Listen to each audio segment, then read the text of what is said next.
Jesus Christ is risen because he was initiated, the original Freemason.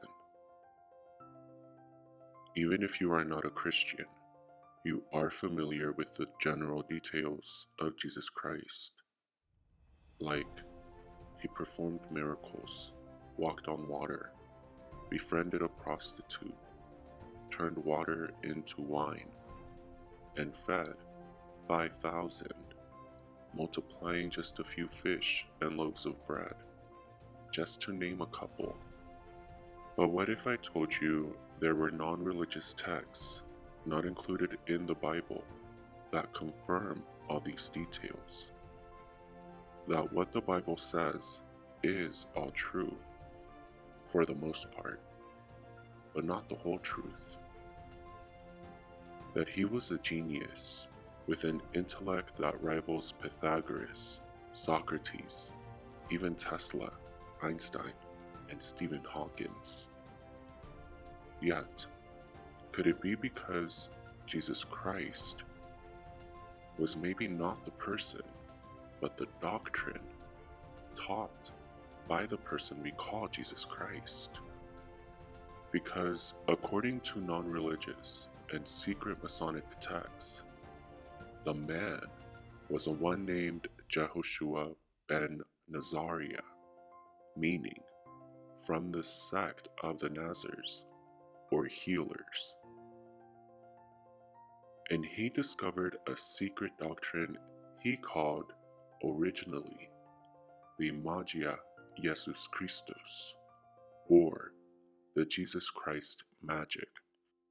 Because consider, the letter J didn't come into existence until after the 16th century, and it wasn't until recently that we replaced what we think of as science for what was originally called magic.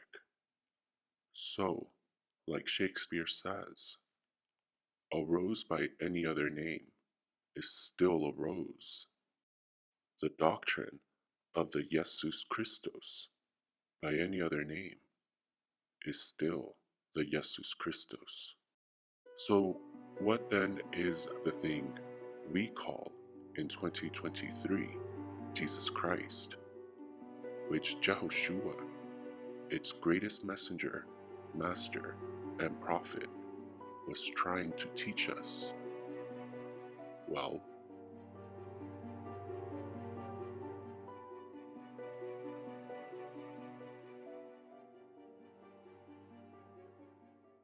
in 363 AD, priests from Koinobi, Egypt, released 42 mystery books, and one released unofficially, the 43rd, was the most jealously guarded, for it contained the teachings of their most prominent initiate, Jehoshua ben Nazariah, entitled Magia Jesu Christi. The other 36 of these books from the Koinobi priesthood predate the Great Flood, and 6 contain the knowledge of Hermes, called the Hermetic Wisdom, books that formed the future steps, sigils, symbols, and myths of the Koinobi priesthood of Egypt, which established the secret Freemasonry knowledge.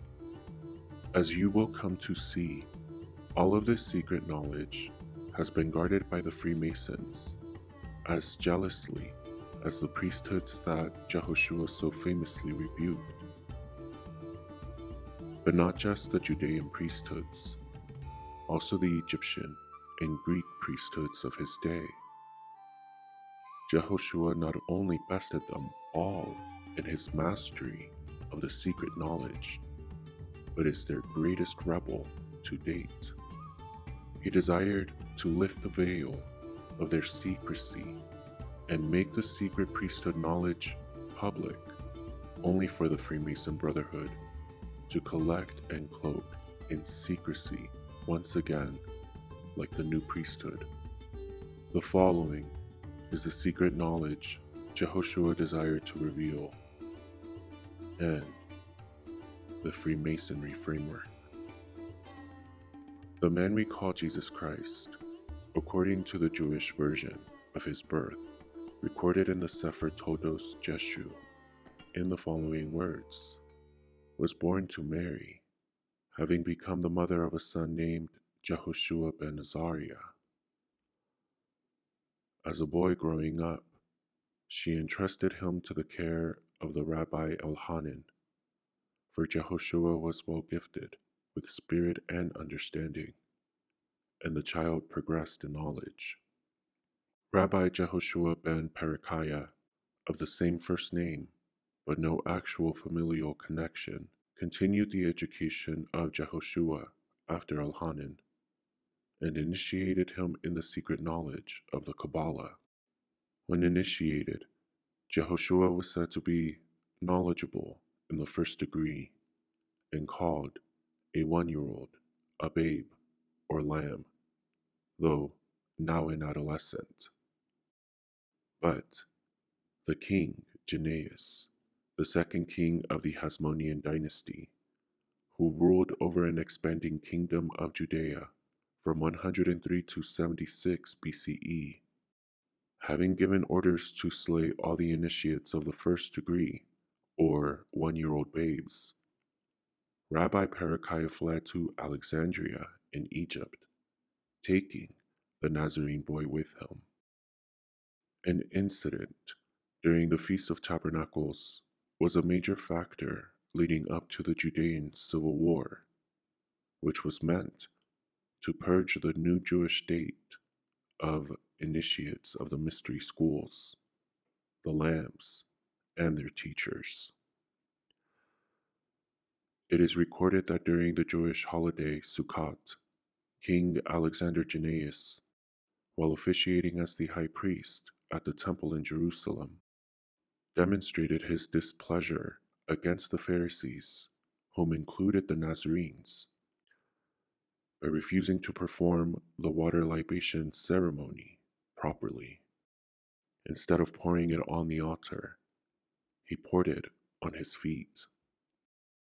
The crowd responded with shock at his mockery and showed their displeasure by pelting him with yellow lemons used in their rituals. They made the situation worse by insulting him. They called him a descendant of a captive woman and unsuitable to hold office and to sacrifice. Outraged, he set out to kill 6,000 people. While in exile in Alexandria, Egypt, Jehoshua passed his early youth with a koinobi, known as the home to the secret Pythagorean school and Egyptian roots of modern Freemasonry. They were received in the house of a rich and learned lady, which is Egypt personified. The young Nazarene Jehoshua found her beautiful without a defect in her eyes, and declared so to his master, Rabbi Berechiah. Upon hearing this, his master became so angry that his pupil should find in the Mosaic land of bondage anything good, that he cursed him and drove the young man from his presence. Then follow a series of adventures, told in allegorical language, and retold and represented in the first 33 cards of the tarot, during which time Jehoshua supplemented his knowledge of the Jewish Kabbalah with the additional acquisition of the secret wisdom of Egypt.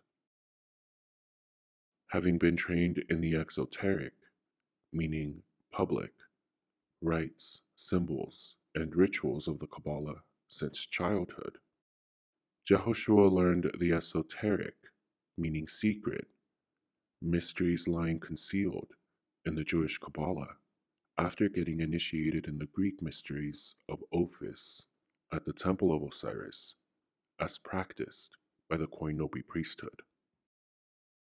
The Greek Ophis is represented as the Egyptian Uraeus, which are the one and same caduceus staffs of Isis, Osiris, and Thoth, who united are this hieroglyphic, which is translated by the letters PTR, pronounced the Petra, called the Eye of Horus, and form the Egyptian Trinity, and is the root of the name for Jupiter, originally Zeus Peter or Zeus Father. Ophis or Uraeus appears as two serpents standing erect on their own tails, with a lion's head crowned and radiating, and bearing on the point of each ray one of the celestial spheres or chakras, the planetary counterparts within the human body. And the astronomical correspondence is Ophiuchus, the snake handler, Ophis' counterpart in the heavens. The sun passes through this constellation on the days between November 30th through December 17th. And if your birthday falls in these dates, you are an Ophiuchian and are meant to sublimate or handle your inner serpent in this life. When the persecution of King Alexander Jannaeus ceased, Rabbi Perekiah and Jehoshua returned to Judea. All credible and non-religious commentators have agreed that a literal massacre of young children is nowhere mentioned in history, and that moreover, an occurrence like that would have made such a bloody page in the Roman annals that the record of it would have been preserved for us by every author of the day since then. Herod himself was subject to the Roman law, and undoubtedly he would have paid the penalty of such a monstrous crime with his own life. Such would be the judgment of the noble Roman Empire our civilization, so esteems in high regard, right? But on the other hand, we have not the slightest trace of this fabled massacre of literal 1-year-old children under Herod in history, but of the 1-year-old babe initiates, or lambs, of the mystery schools under King Jannaeus, during the Jewish civil wars, meant to form a Jewish state by slaying initiates of mystery schools, most certainly. The real grievances against Jehoshua start in Egypt, and are two in number. First, that he had discovered the great mysteries of the Osiris temple, where the mysteries of the Greek Pythagorean schools were blended with the Egyptian mysteries of Osiris by having been initiated in Koinobi, Egypt, that he had profaned them by exposing them to the public or the vulgar or profane, who misunderstood and disfigured them. This is what they say. There exists in the sanctuary of the living God a cubical stone on which are sculptured the holy characters. The gates of the temple were never lost sight of, and the door of the sanctuary opened but once a year to admit the high priest alone. The stone was watched by 2 lions of gold who roar as soon as it is approached. But Jehoshua, who had learned in Egypt the Greek secrets at the Ophite initiation, forged for himself invisible keys, and thus was able to penetrate the sanctuary unseen. Unable to displace the cubical stone of the sanctuary, Jehoshua copied the characters on the cubical stone and hid them in his thigh, after which, emerging from the temple, he went abroad and fabricated one of clay, which he showed to the Chaldean nations, and passed it off for the true cubical stone of Israel, personified by Saturn in the heavens, upon whose pole is a 6-sided hexagon from which a 3D cube can be rendered, and is the Islamic black cube in Mecca, from which is derived the 6-pointed Star of David, the Buddhist spirals of peace, the cross, and so on. Saturn was the head of the original pagan Jewish pantheon, called Israel, because all Jews are Kabbalists, but not all Kabbalists are Jews, as we will see, in the case of the Nazarene sect of Jehoshua. The combination of the cubical stone, said to be the one and same as the living cube of Metatron, whose secrets were revealed to Enoch and etched with the holy characters that give the explanation of the attributes and powers of the incommunicable name, which become accessed through the mystical powers of the number 13, which unlocks immortality for the human. And Jehoshua began astounding people with his miracles. The dead were raised at his command. The leprous and the insane were healed. Jehoshua also wrote books concerning magic, which he delivered to John. He wrote a work called Magia Jesu Christi, which concerned itself with the serpent Ophiuchi of Osiris. He forced the stones which lay buried for ages to rise to the surface until they formed a mountain with a cave enclosed, from whose interior, on the mountaintop, he preached his Sermon on the Mount. Jehoshua said, "Upon this Petra I will build my church, and the gates and the rulers of Hades shall not prevail against it," meaning by Petra the rock temple literally and metaphorically. It was a literal rock temple or cave in a mountain, which he propped up using the magical cubical stone, from which he preached his Sermon on the Mount, though not out in the open, but from inside and behind a curtain, as will be shown, is just as Pythagoras had done when instructing Socrates. It was also this cave, or Petra Rock Temple. His dead body was entombed, and 3 days later, the site of Jehoshua's resurrection. In Egypt, Petra is represented by these three letters, PTR, translated from a group of hieroglyphics on a stela, which is this sign, which is the mystical counterpart to the letters and word Petra, meaning to show, or the Eye of Horus. And this eye is only open through the trinity of Osiris, Isis, and Thoth, whose staff is the serpent caduceus. The Koinopi mystery school, which blended the Greek Ophite serpent key with the Egyptian Eye of Horus, discovered it was all a medical allegory for the exact shape and representation of the inner claustrum of the brain, which houses the pineal gland, and how to open and activate this pineal gland.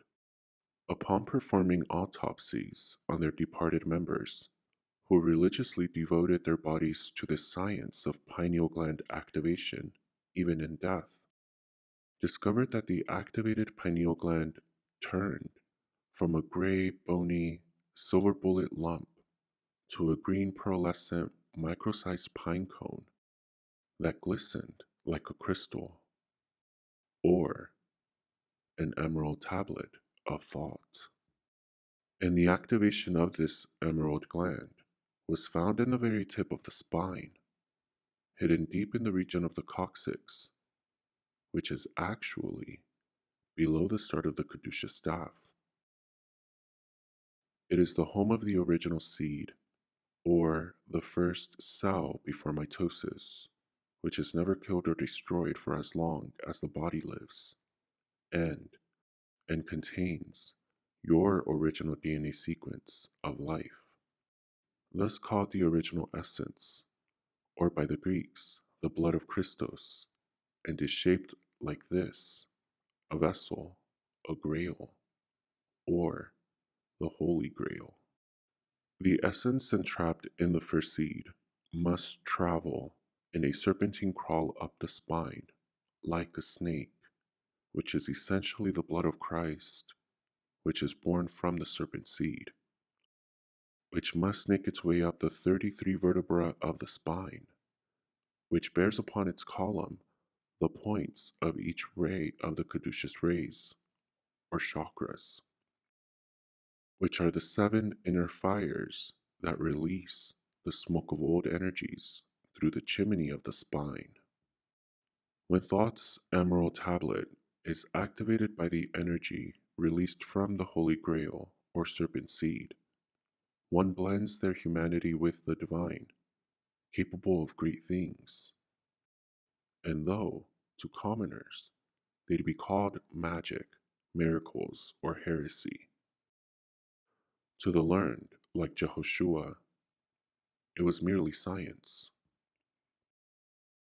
All of which are the myths, legends, and cornerstones to the knowledge and wisdom of Freemasonry, summed up simply as the serpent science. And this is the ineffable name, the signet of the living God, otherwise called the Tetragrammaton, which Jehoshua discovered, became unlocked, and all the occult natures and forces of God were revealed with the Ophite serpent key, and why it was the forbidden fruit. Yet, he did not just eat from it. Jehoshua set out to share this forbidden fruit, feed others from it, and thereby give them the knowledge and free them, because knowledge is power, and no truer power exists than knowing God, and knowing God is already in oneself, saves oneself. It is the true salvation.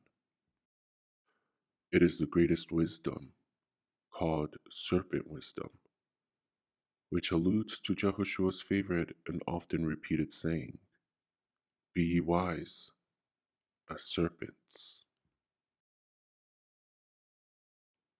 This is the ineffable name of God, which Jehoshua, known as Jesus Christ, unlocked with the signet of the manifested God, or caduceus, or, in its simplified form, the Tao, which represents the four corners of the world, which, when connected with straight lines, draws a celestial equilateral square around the world, called squaring the face, or squaring the circle.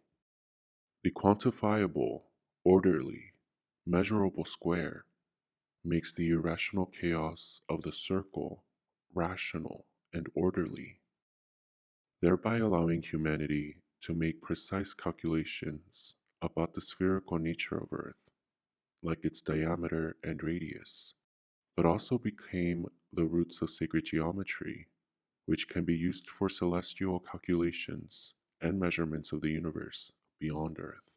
It is also the basis of music, mathematics, the Fibonacci sequence, and language, essentially revealing knowledge about the unseeable occult forces of God present everywhere the human looks, and the world within the human.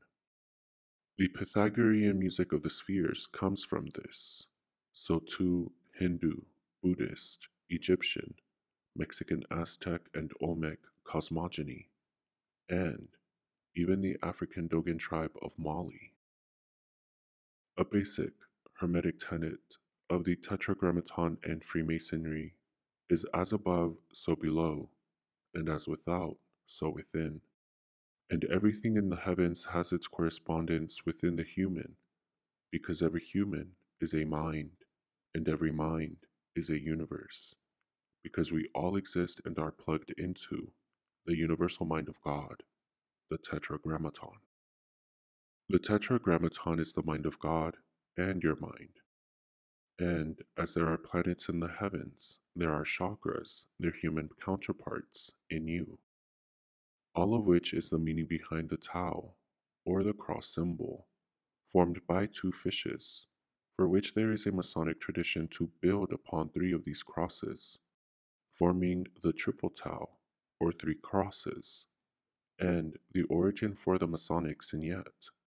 In its mystical sense, the Tau, or Egyptian cross, in the Tetragrammaton, is the secret key of all the occult sciences and forces, the cornerstone of Freemasonry knowledge, mythology, and construction.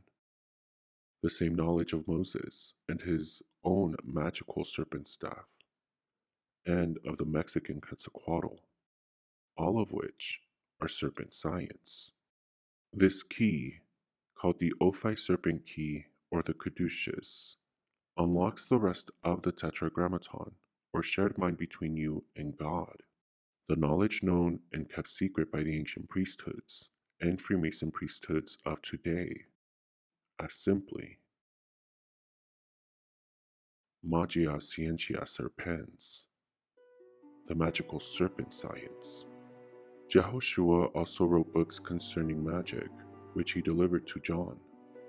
The work called Magia Jesu Christi, which was attributed to Jehoshua himself, being his best codex. And the charge was brought against Jehoshua that he did not perform his miracles as a Jewish prophet. And again, why would he?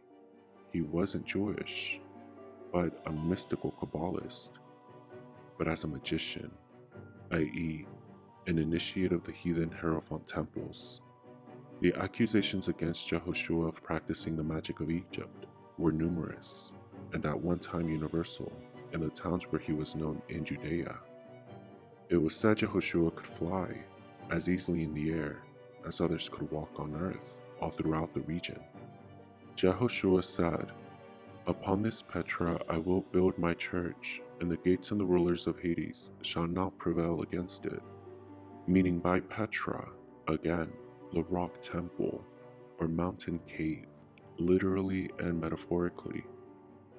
It was both the location from which he would preach his own knowledge and his Magia Jesu Christi, which combined the Nazarene Kabbalist Codex with the Horus Ophite serpent science, and his famous sermons on the Mount.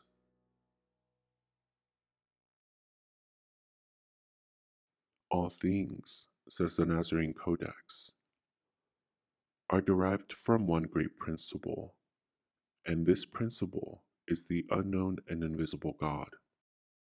From him, a substantial power immediately proceeds, which is the image of God, Christos, and the source of all subsequent emanations, serpents.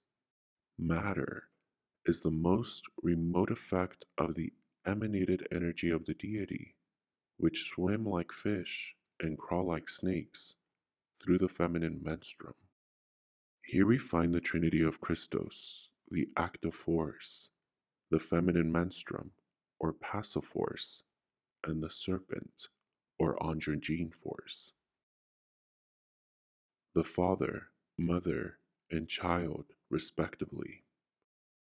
The appellation of Nazarene, which Jehoshua bore, came not only from his father's residence in Nazareth, but from his affiliation with the sect of Nazaria, the healers.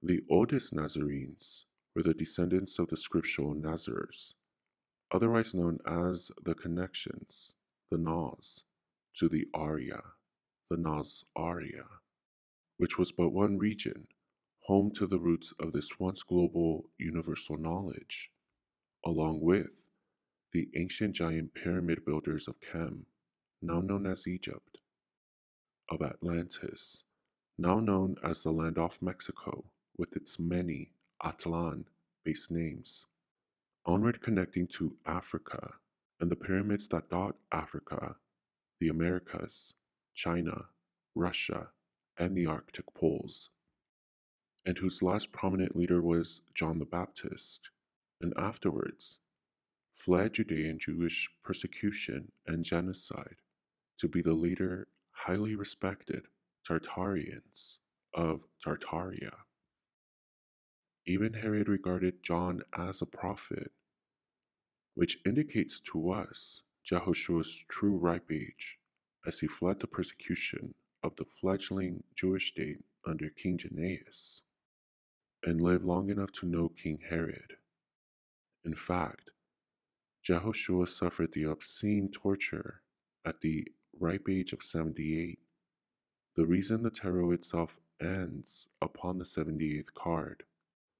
The early Gnostics believed too that Jehoshua was a true prophet. The meaning behind the word Nazir signifies to vow to consecrate oneself to the service of God. This God is the first cause, or Christos, that emanates its forces as serpents or fish through the feminine menstruum, or pleroma, the active father electric force, which bonds from the passive ether of mother, and the magnetic force, the electromagnetic androgyne child, who moves through the invisible menstruum like a crawling snake or swimming fish. But God is not one of them. God is all of them. So to understand the unity of God, or the quaternary or cubical stone, as God is the fourth from which the Trinity emerges, one must understand the quality and oneness of the Trinity of the other three, not splice them, ring them, and then just erase one entirely because you're a misogynist, or misname the Trinity as God, for God is more appropriately the quaternary that encompasses all three. It was this Kabbalist understanding the ancient Nazaria, or Nazarias, initiated their future healers, like Jehoshua, inside the Nazar, or temple, which were but the secret mysteries of serpent science initiation, which Jehoshua truly understood when he got their secret meanings revealed to him in Egypt. This Nazarene sect is known to have existed some 150 years BCE, during the times of King Jannaeus and King Herod, close to 100 years prior to the supposed New Testament accounts. This sect was also known to have lived on the banks of the Jordan and on the eastern shore of the Dead Sea, and thus the Dead Sea Scrolls, amongst which the Gospel of Mary Magdalene is paramount, is attributed to them. The Nazarenes were baptized in the Jordan and could not be baptized anywhere else. The Nazarenes were prophets, trained in the ancient wisdom of their founder, Zoroaster, who lived 6,000 years before Christ and was the supreme chief of the Magi, or Magian school, from the ancient land of Arya, which after the biblical and very real deluge established itself in India, where Zoroaster gained his knowledge and brought it to Persia. Which makes sense that there would be three magi at Jehoshua's birth. He was already among them, destined to be one of them, and they no doubt were privy to the secrets of the Trinity of Three, thus showing up as three magi at this future magi's birth. Zoroaster established in Persia the knowledge of ancient Atlantis, Chem, Arya, Mexico, all one and the same. Zoroaster was the instructor of the Greek Pythagoras, who brought the ancient knowledge to the Greeks, who later established a mystical school in Koinobi, Egypt, blending both the Greek and Egyptian mysteries, both of which echo the Kabbalah. It was with the Koinobi Jehoshua the Nazarene received his education in their dwellings in the desert, and was duly initiated in the mysteries of Ophis at the Temple of Osiris, and who became the predecessors of modern-day Freemasonry.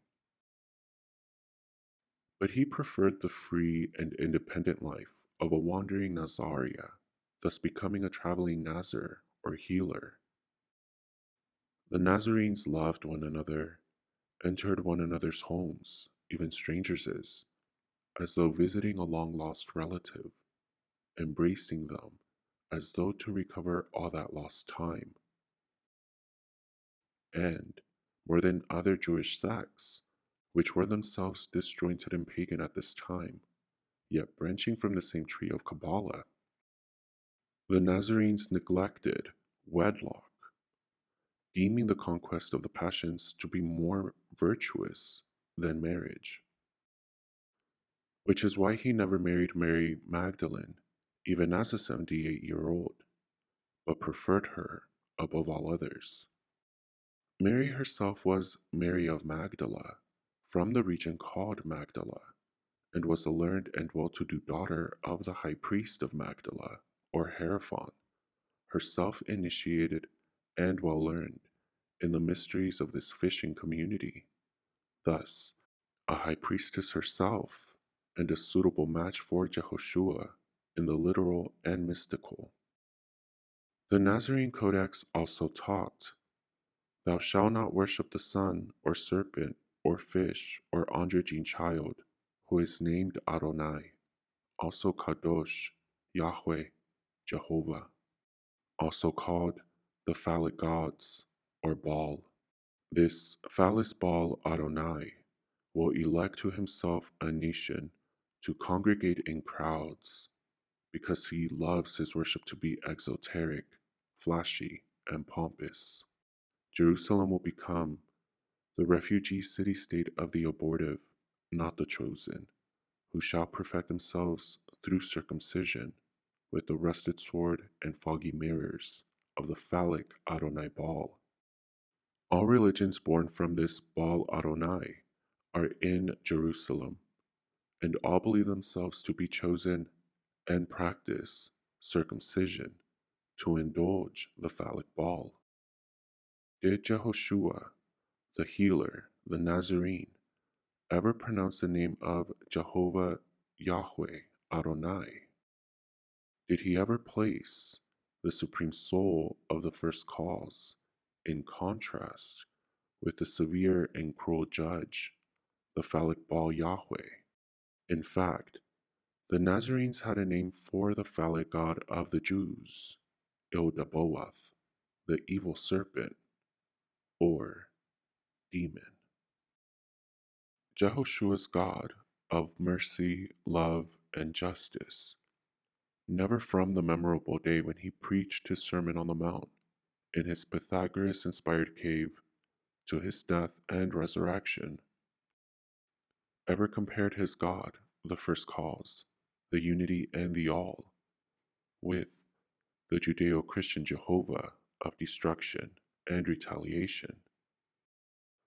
Because to Jehoshua, Jehovah Yahweh Adonai was an emanation, a serpent, a fish, or androgyne child, born from the same feminine menstruum, mother, and Christos father, just like him, a cow, a pig, a bird, all of which are equal to each other and to Jehovah Adonai, except he has proven to be neither a pig or gentle animal, but an evil serpent, or Ildaboath, the demonic phallus, and Baal.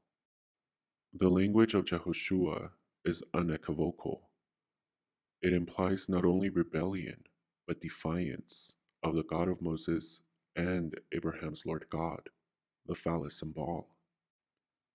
Jesus said from the Bible, "You have heard Jehovah tell us that it hath been said, an eye for an eye, and a tooth for a tooth.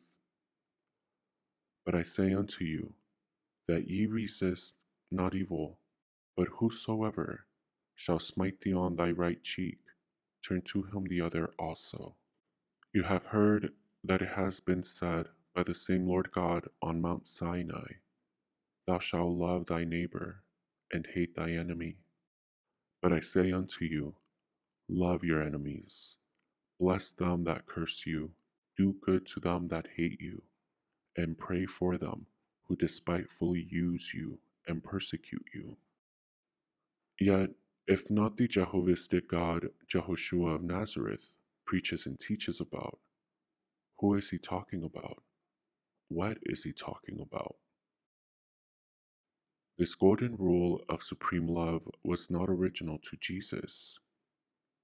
In this current cycle of humanity, after the biblical deluge or great flood that ended the ancient civilization of the giants of Atlantis, Arya, the Mexican Nagual, and Cam, the next place or inheritors of the true Jesus Christ knowledge was India.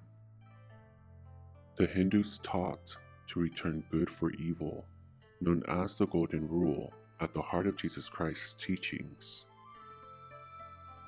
But the Abrahamic Jehovistic Mosaic command is an eye for an eye and a tooth for a tooth. One is love, the other, hate.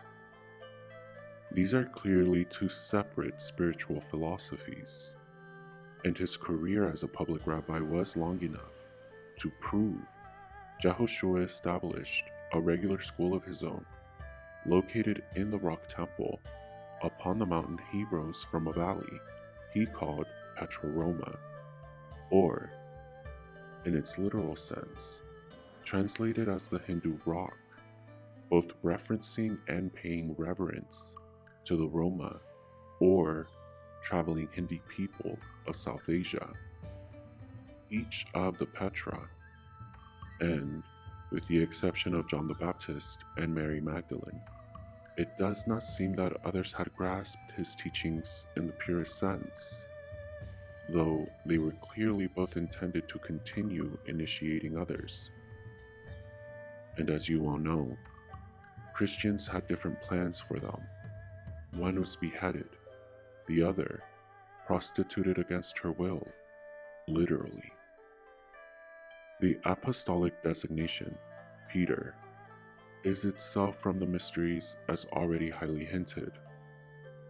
The supreme pontiff, hierophant, or high priest, also bore the title as the interpreter, or intrapetra, when the divine Christos joins the humanly serpent, or fish. It is represented in the hierophant initiations as the two stone tablets, or commandments, or the wisdom of the wine and bread, the Eucharist. The Christos, the wine, or blood first contained in the Holy Grail, and the bread, the serpent, or fish, or serpent seed that contains it.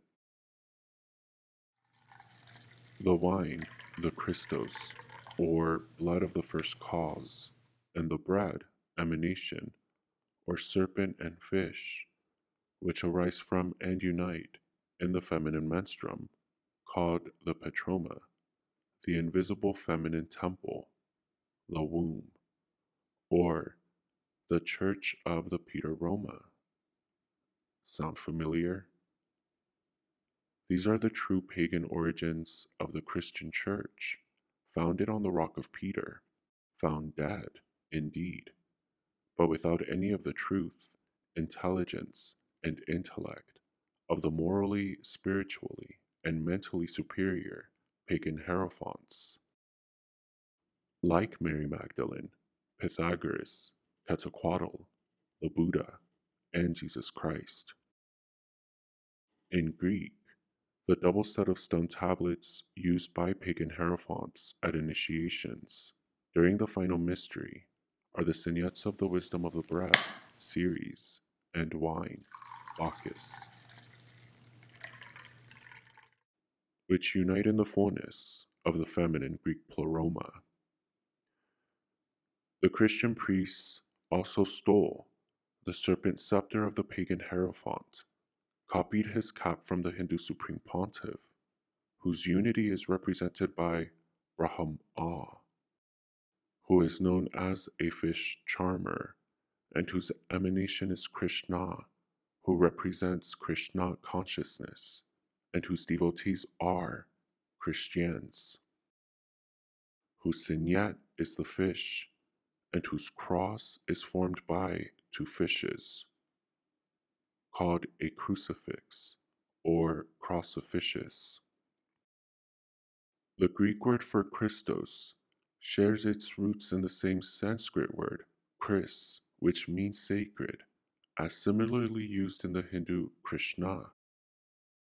The Hindu infinite singularity, called the Atman, the Ataman, the Adam man, came to be the Christian Adam man, and as mentioned before, the Hindu unity was called the Brahma. which became the Christian Abraham and turned Christians into Christians. Don't forget, Krishna was born of a virgin, was crucified on a tree, died, and resurrected 3 days later. Oh, and Osiris. Osiris was also born of a virgin, crucified, died, and was resurrected 3 days later. And Buddha, though he died under a tree. And this is starting to sound familiar to Bacchus, the red blood wine, in the Golden Grail god, who was also resurrected and born of a virgin. Quetzalcoatl was also born of a virgin and resurrected. See a pattern emerging? A global universal pattern, all revolving around the central orbit of the serpent. And remember, in Egypt, the Petroma or Pleroma or Petroroma is this hieroglyphic on a stela, this sign which is the mystical counterpart to the letters and word Petra, meaning to show, or the Eye of Horus. And this eye is only open through the trinity of Osiris, Isis, and Thought. Osiris, Christos the wine, Thought, the intellect, the serpent or bread, and Isis, the menstruum or petroma, which opens the eye of Horus, or the pineal gland, the emerald tablet, or third eye, from which flows the Greek Jesus Christos, or by today's nomenclature, the Jesus Christ, the healing oil, the sacred secretion, the serpent of salvation, the intellect of an enlightened brain. Jesus Christ is the serpent healing oil of salvation secreted from the pineal gland, but only after the activation of the pineal gland is flipped to the on switch, which the serpent science of the Ophite staff or Egyptian caduceus, Tau or cross, teaches one how to accomplish. The mystical manuscripts of the first century, in which all this knowledge of Jesus Christ was contained, his countless codexes, amongst which the Magia Jesu Christi was the only one kept preserved by the priests who originally initiated him in Koinobi, were eventually burned in the 2nd and 3rd centuries by morally inept Christian vandals as heresy, blasphemy, and magical. Most of it was hidden in the cave temple Jehoshua rose from the valley and preserved in clay pots, and found in the 20th century by a young boy throwing rocks into said cave.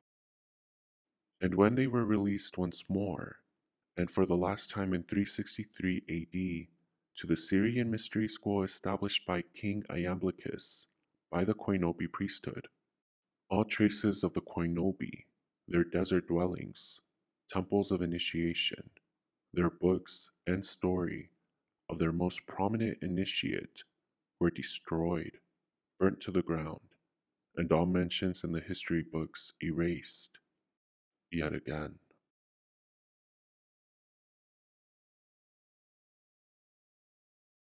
Yet, in the saved manuscript of the Serpent Codex of Jesus Christ, whose mission was to free the sheeple and have a world of shepherds by initiating them in his Magia Jesu Christi,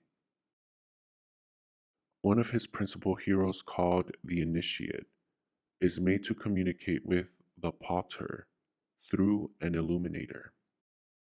This illuminator, or Hierophant, inhabits a cave as a conduit to this Pater, teaching the multitudes of eager scholars standing outside.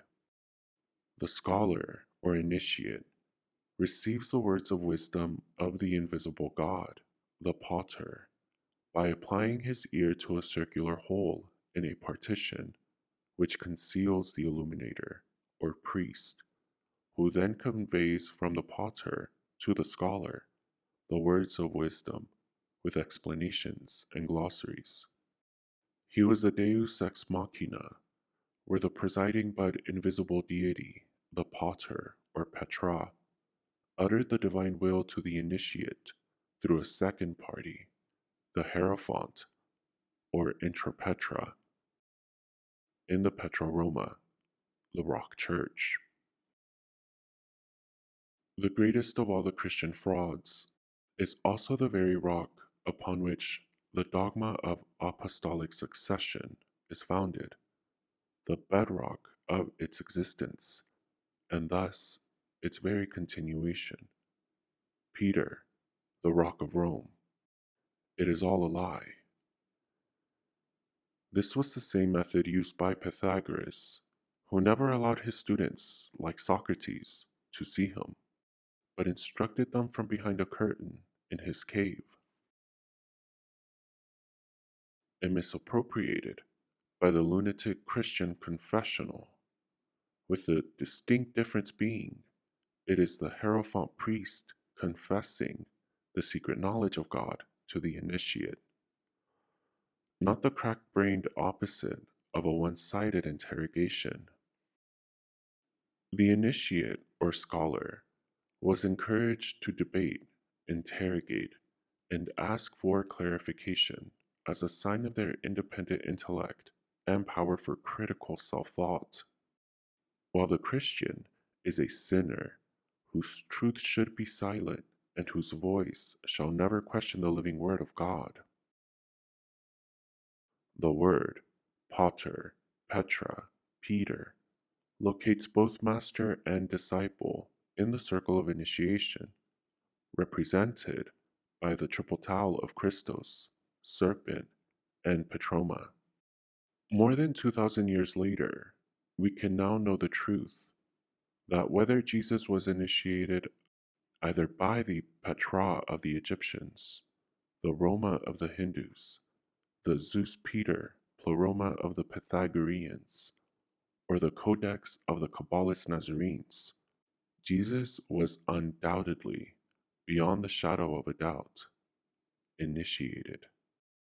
Otherwise, he could not have learned of the secret doctrine taught by and only by pagan hierophants, because the sacred teaching of the Petra of this sin yet is the sacred secretion of the Jesus Christ healing oil from the activated pineal gland, accessed only by awakening the inner serpent seed of the Holy Grail with the knowledge of the serpent science, also known as mesmerism. Because, like a cobra, your inner serpent is always being mesmerized, but there comes an age when you discover that you have a choice, the power to choose you or reject you, because you are either being mesmerized by you, your dreams, visualizations, scriptings, hopes, and aspirations. And if you shy away from this knowledge, are convinced it is evil, or deny it entirely, then you will never know the power that comes from taming and mesmerizing your own inner cobra, and the power of its venom to dissolve the veil of reality society has already mesmerized you with, because that is the true power of no longer denying, but befriending your inner serpent. It dissolves the lies and fallacies, and like venom to muscles, the bodies of society's lies die, which alludes to the power of Jesus Christ's favorite saying, "Be ye wise as serpents."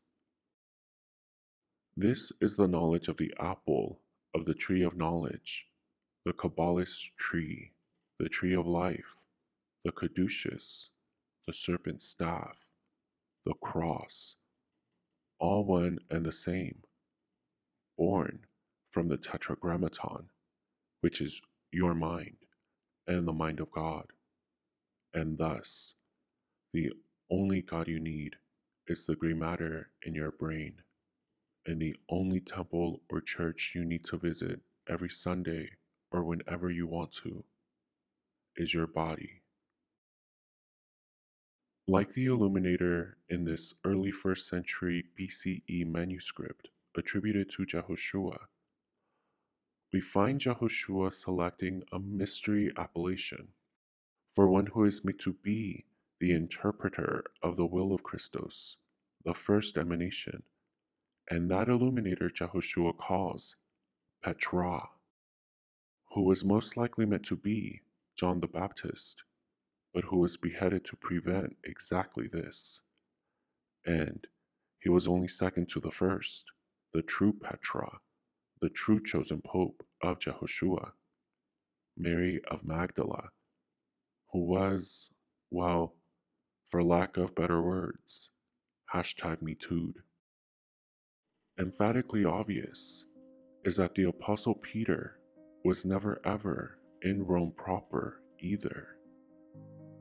The Christian Church chose as her titular founder the cowardly character of the apostle, who 3 times denied his master at the haunting moment of danger, and the only one, moreover, except for Judas, who provoked Jesus Christ in such a way as to be addressed as the enemy, declaring, "Cast thee behind me, Satan."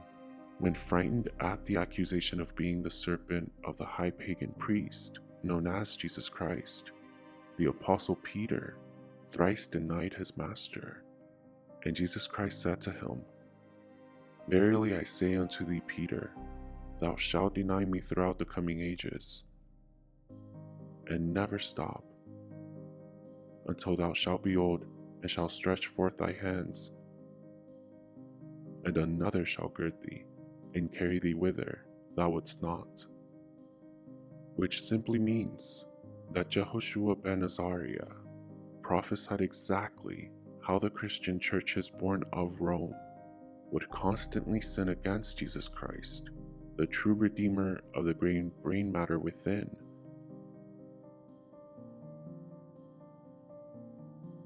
Finally, Jesus Christ was captured after being deceived by Judas Iscariot, who romantically loved Jesus and betrayed him as a stilted lover jealous of Mary of Magdala. Jesus loved and accepted Judas, who was persecuted for his homosexuality, and though he wore his red hair long, as was the tradition of the women and men of the Nazarenes, he wore it femininely, just like Mary, Jehoshua's chosen. Yet Judas was openly and intimately loved, accepted, uplifted, enabled, and protected by Jesus and his growing fellowship. In this singular act is the purity of Jehoshua's love in its radical acceptance and supreme indifference of others, of just live and let live, because we are all just God and God. Judas concocted a trap to ensure Jehoshua could not simply fly away, and trapping him in the cave formed in the Pythagorean spirit on top of the mountain from which he preached his many sermons. After ensuring Jehoshua was within the cave and behind the curtain to act as the intra Petra per the Magia Jesu Christi procedural, and thus could not simply fly away, Jehoshua was arrested, fixed with a crown of thorns, which pierced his skin down to the skull, creating so much mental static to disturb the proper functioning of his mind, thus his pineal gland and the gray matter of his brain. Then he was thrown in prison by the nascent Jewish state and kept there in solitary confinement for 40 days, then flogged as a seditious rebel, then stoned as a blasphemer, and in true Rasputin style did not expire. Then he was tied up to a heavy wooden cross with iron shackles that prevented him from flying away.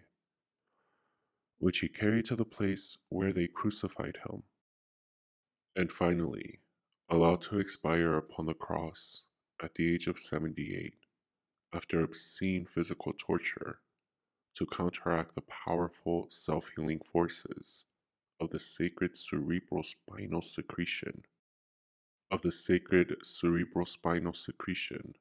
the fishy oil or serpent venom called the Jesus Christ, flowing between Jehoshua's pineal gland emerald tablet and Holy Grail along the channels of his spine.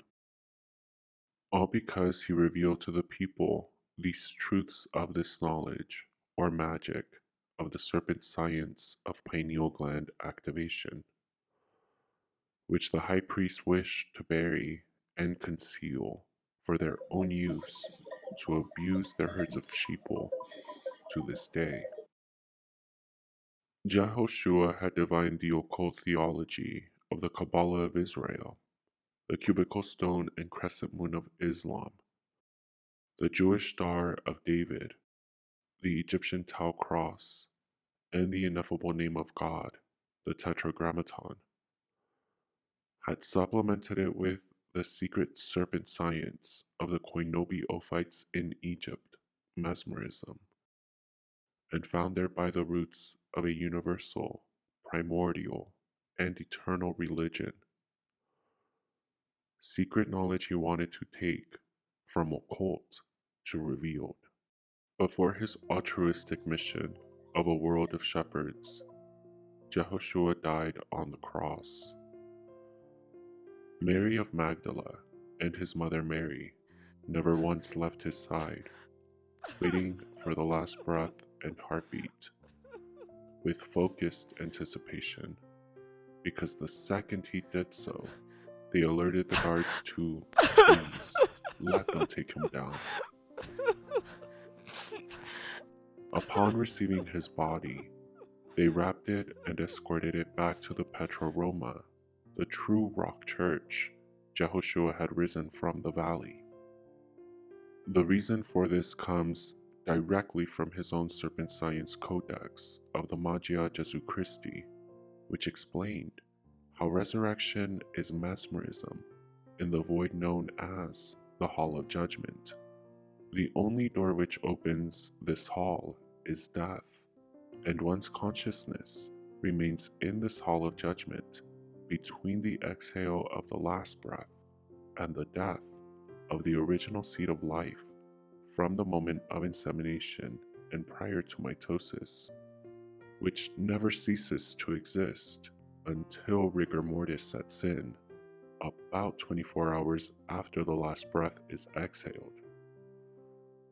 So both Marys knew they had to act quickly to remove and patch all of the punctures and blood wounds from some of the most important energy channels in the body and pressure points upon the crown of the head, so that he could, in the void, between the last breath and rigor mortis 24 hours later, regain control.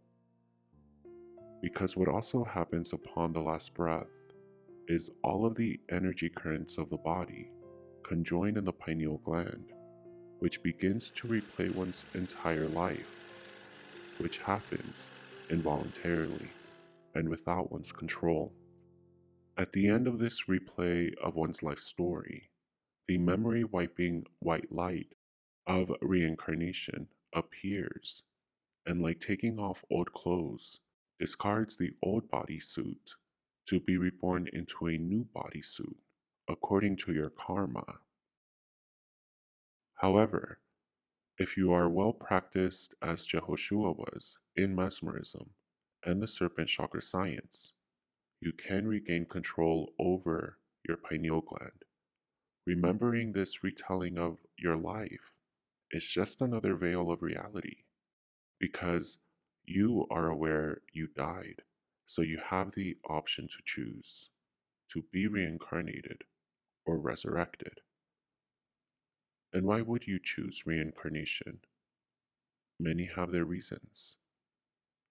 Or, instead, you can regain control of your pineal gland by veering your mind to focus on the body parts associated with each chakra, which is done the same way by amateurs and masters, by envisioning the colors, the tones, powers, shapes, planets, etc., associated with each, which instead of the memory wiping white light of reincarnation, the rainbow bridge of Asgard shines before you, or, as the Buddhists teach, becomes the rainbow body. The Mexicans, the radiant rainbow serpent Quetzalcoatl, or the Chinese fiery lion-headed Paichu, or the fire-breathing dragon, or the cosmic neon serpent tribes in the Amazon commune with through ayahuasca ceremonies. Many individuals in our current sixth race have obviously resurrected, except when Jehoshua did, he showcased the magnitude of his awakened inner serpent, because when he reconnected with, reignited, and thus reactivated every chakra, he not only connected with those within himself, but their planetary counterparts, drawing their forces to him.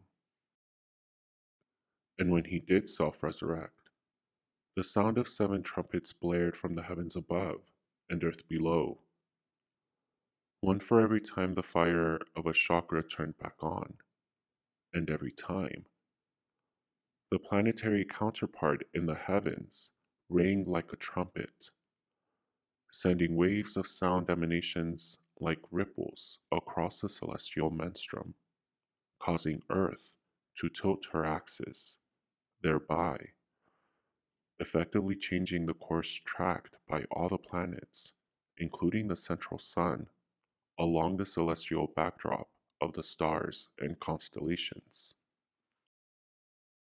The aura of Jehoshua's resurrected heart chakra was said to be the strongest, looking from the front like a flaming heart, and from the back, the energetic charge was so strong it peaked to a tip like the fin of a dolphin, and Jehoshua was called Jésus le Dauphin, or Jesus the Dolphin, whose celestial correspondence is Cetus, the Great Cetacean. An apropos constellation, as the Jesus Christ is also only secreted from an activated pineal gland, is described as a fishy, oily substance, as much as a serpent's venom. And cetaceans, like whales and dolphins, are said to have exceptionally massive pineal glands filled with the same type of cerebral spinal oil called amrita. The 7 reactivated chakras in Jehoshua, whose planetary correspondences rang like trumpets, sending sound waves across the heavenly menstruum, coalesced on Earth, forming a new grid of consciousness called Christ consciousness. As a consequence, the sun no longer traces the mainstream path across the 12 constellations of equal 30-degree lengths and 30 days across 360 days, called the zodiac, Vedic, or sidereal codifications of the heavens, which represent the old Krishna Buddha grid. With the new Christ grid, since Jehoshua's resurrection to this day, the sun snakes through 13 signs of varying lengths with 5 days added to the year for a total of 365 days into the following astronomical chart. To add Ophiuchus, the snake handler, and the Ophite serpent key of self-mesmerism, essential to unlocking Christ consciousness, and who was the constellation corresponding to the snake wrapped around Krishna's neck, Cetus figures prominently in this new Christ grid as Uranus, Neptune, Jupiter, and Mercury all pass through this constellation as well. Mercury's path also shifted to pass through 15 signs total, one of them Cetus, typically around Easter time, or the time of Jehoshua's resurrection in March or April, and the others, Orion and Ophiuchus. As Saturnalia, and Christmas by extension, was a pagan ritual about pineal gland activation based on serpent knowledge, and effectively, a declaration of independence and freedom from the evil Jehovah Phallus and Baal, and Jehoshua represents this as the new herald of the Jesus Christ consciousness. The sun now passes through Capricorn, who mark the Saturnalia feasts, not on December 20th, but for the last 2,000 years, now begins on January 20th, which marks the day Jehoshua was captured, and appropriately, the new start for Capricorn and Saturnalia. His arrest was mourned by his fellowship with an ashen cross upon their foreheads on the first Wednesday, when a whole lunar cycle had passed into Aquarius, called Ash Wednesday, which in Greek was Mercury, the same name for Mercury, the planet of the enlightened mind, defined by pineal gland activation. He was crucified and died on the Tau, or the cross, represented by two snakes or two fish, which are the one and same two fishes of Pisces, which is also the constellation corresponding to Krishna. As the sun passes Pisces around these states, Mercury passes Cetus.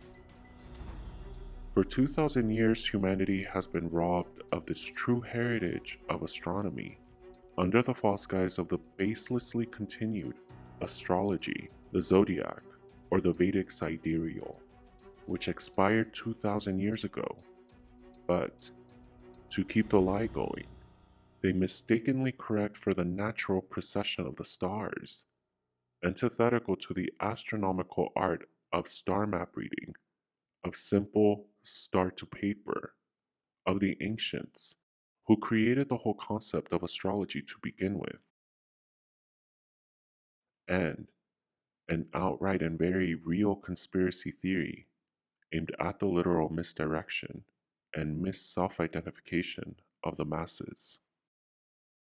This is the new astronomy, based on Christo-Serpent science, or Magia Jesu Christi, to replace the old Vedic Hindu sidereal zodiac, meant for the next step of human evolution through the activation of the pineal gland, which harmonizes in one, the immortal human, with the immortal divine. So how does it feel to know the truth? And now that you know, what are you going to do with it for yourself and the world you desire for yourself? Be sure to drop it in the comments and add to the thriving conversation. I read each one and sometimes add my own 2 cents or paragraph to it, because it's your evolution that becomes mine, and I can't do this without you. So be sure to subscribe to join the growing community of learned initiates and truth seekers to one day truly make the world a better place. And if you would like to support me in keeping this channel thriving, consider becoming a member, with perks like early access to podcasts of audios that will turn into the video format, a monthly Christo-Serpent astronomy message on the sun, moon, the planets, 2 moon meditations, one for every full moon and new moon, for the continued energization of your seed of life, from the Holy Grail to the Silver Bullet. Be sure to also visit the Occult Secrets Revealed shop on Shopify and pick up a handmade Amrit Tamala made by yours truly, meant to help you connect your mind with your breath, with earth below and the moon above, with 8 different gemstones for each chakra, and composed of 108 Amrita counterbeads, which, if you watch the moon code, is an auspicious sacred geometry and moon and earth number. Available while the very limited supply lasts. As legend has it, Cetus was a whale monster sent by Poseidon to kill Cassiopeia. Perseus slayed the giant sea monster, and Cetus's body fell in the ancient spiritual kingdom of Shambhala in modern-day Tibet, China. From Cetus's body emanates a waxy substance rich in oils called Amrita, the nectar of immortality and Kundalini purification. This crystalline emanation turns solid and carries the mystical powers of this ancient celestial whale. The land of Shambhala in Tibet is deeply enriched with this Amrita, which oozes like sap from the trees. These Amrita counterbeads purify the entire Kundalini chakra ladder, allowing one's true willpower in the base of the spine to get activated and begin ascending upwards. This mala can also act as your purification stage, the preparation. So complete, check, done.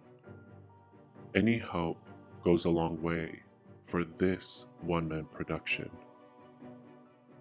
And until next time, trust and believe that it is okay to be you, the most beautiful you there ever was, there is, and that there ever will be, because you are not a story that can be told twice, and there will never again be a stage for you to perform but this one, right here, right now. So be you, the most beautiful you.